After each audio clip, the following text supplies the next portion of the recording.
qui manque dans les clubs, non seulement c'est la formation, mais c'est aussi l'encadrement physique. Les jeunes se blessent, puis les coachs ne savent pas pourquoi. OK.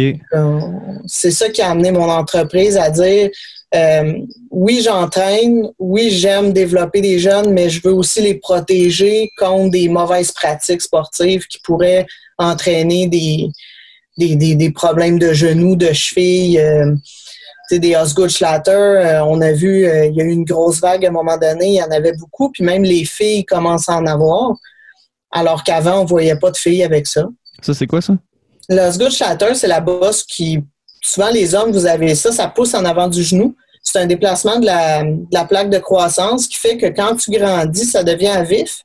Puis comme le ligament de, si on veut, palaitaire, là, le ligament devant le genou, il frotte dessus, puis ça fait une inflammation. L'enfant, il peut plus, il est même pas capable de courir avec ça. Là. Ça prend vraiment une intervention. Ça prend du repos, puis ça prend une genre d'orthèse là, qu'on met devant.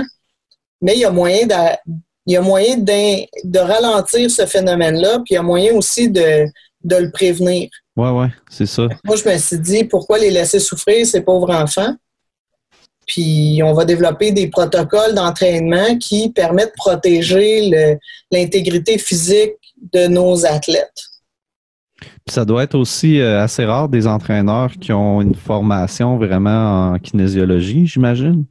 Bien, on a quand même pas mal de profs d'éduc. Il y a beaucoup de professeurs d'éducation physique dans nos entraîneurs, mais effectivement, sur une masse d'entraîneurs de peut-être 120, 200 entraîneurs, c'est sûr que ça va être une minorité qui vont avoir des connaissances sur le développement physique de l'athlète approfondi. C'est pour ça qu'on veut amener à ce que les clubs engagent des services d'un kinésiologue ou de quelqu'un qui va les orienter sur la pratique du développement physique, parce que on le sait que pour jouer au soccer, il faut que tu sois en forme.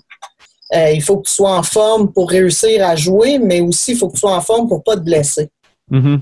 Donc, c'est un peu ça qu'on essaie d'inculquer dans la tête des gens tranquillement, bon an allant, en discutant avec eux, de dire, ben, tu as besoin d'un soutien pour que nous, ce qu'on fait, c'est qu'on vient, on teste, on les prépare ensuite, puis d'un test à l'autre, les athlètes voient qu'ils s'améliorent. Puis ça, je pense que ça vaut de l'or pour un athlète de voir que tu progresses dans un... c'est encourageant, là.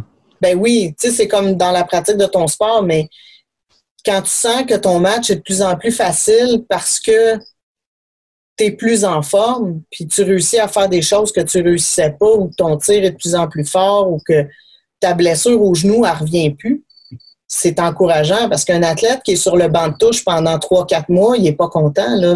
Mentalement, c'est difficile.